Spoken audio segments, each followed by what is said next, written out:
Mets made it official on Friday. Neil Walker agreed to a one-year deal just over $10.5 million, thus avoiding a salary arbitration hearing. It leaves Jeurys Familia as the last Mets player in arbitration. And Neil Walker joining us on the telephone line right now. And Neil, great to have you as a member of the Mets. Thanks for spending a few minutes with us. And what's it like for you? You've played your entire career in Pittsburgh. You're a Pittsburgh native, and now you come to a new team, especially one in the largest media market in America. What about that transition for you?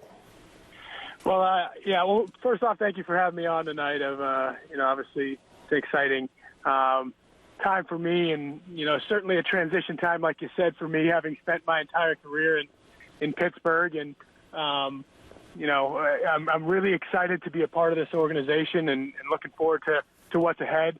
I definitely think that the media market part of it is going to be take some adjusting to, because I can remember 2009, 2010, 2011 in Pittsburgh when there was probably 2 or 3 people covering the team. So that'll be something that'll be eye-opening for me, but I'm looking forward to it. What about this off season? How have you spent it? How will you spend the next few weeks?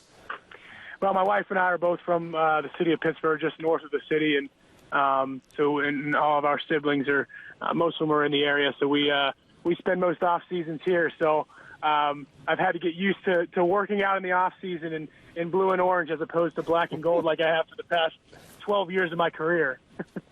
What about personal relationships? Are you friendly with anybody on the Mets side? Do you have any strong relationships there?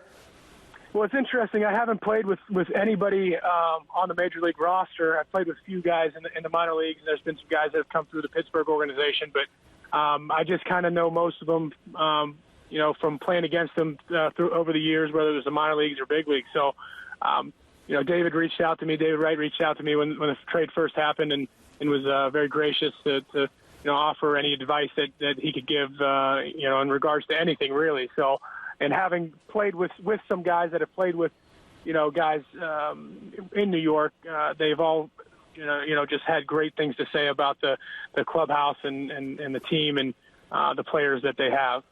Neil, have you had any contact yet with the Mets hitting coach Kevin Long, and what do you know about him as a hitting coach? We've exchanged phone calls and text messages a few times. I missed him over the holidays, and then he was traveling, so he's getting back to me. But obviously, from what I know about him, is a really good pedigree. His time in both New York spots. Guys that have worked with him had great things to say about him.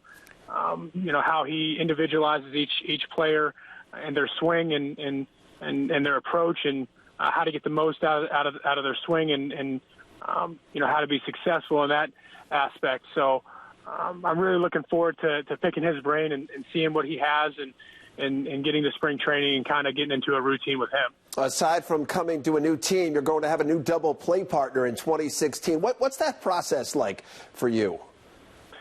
Well, that's probably the one thing that'll take time on the defensive side of things is just learning your double play partner, understanding what he likes on double play feeds. Does he favor, playing more up the middle on most occasions in the hole?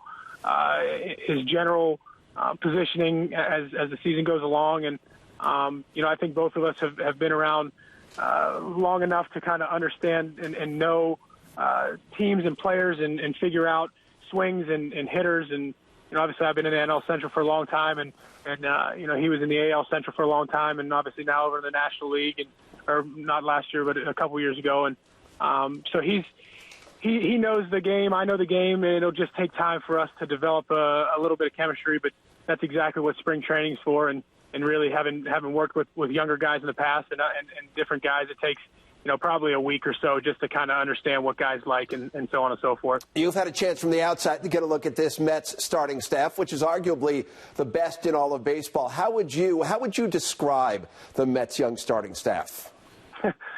Well, to describe it from where I came from, I'd pretty much describe it as facing 4 or 5 Garrett Coles on one pitching staff, and that's never fun because I get to watch that. And obviously we only played 6 games against the Mets this past year, but to knowing what I know about the 5 guys that they have or that we have, it's going to be fun to be on the right side of that and not, not have to face those guys. And I know their reputation across the league is that you have to, when you step in the box, you better be ready because, you're going to get mid to upper 90s with most of the guys, and you're going to get, sliders and some off speed to put you away. So it'll be really fun to watch these guys work, and I'm excited to be behind it. All right, let's finish on this, Neil. We know there's a Mets team that went to the World Series a season ago. As you come in here, what does that do when it comes to expectations? They're ramped up with this team.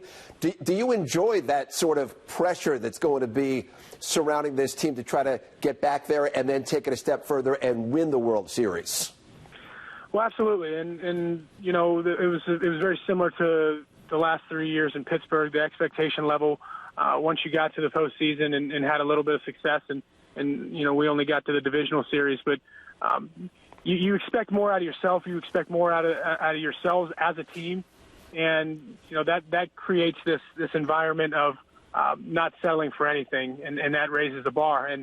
But the one thing you have to be careful of is not putting too much pressure on yourselves to do something different than what you're used to as a team and as individuals, because what got you where you were last year is what's going to get you there again. And obviously adding, subtracting pieces make it a tad bit different. But when you look at this team, it's built on pitching and defense and opportunistic hitting, and those things are valuable over the course of 162 games plus. So it's exciting to come into a situation where the team has had so much success, and they're looking forward to this next coming year, and the front office is all in, and so it's going to be really fun come spring training to get to know everybody and to kind of just jump on board and be a contributor. It is the new second baseman of the New York Mets. It's Neil Walker. We thank you for spending a few minutes with us, Neil. We'll see you down in Florida in a few weeks.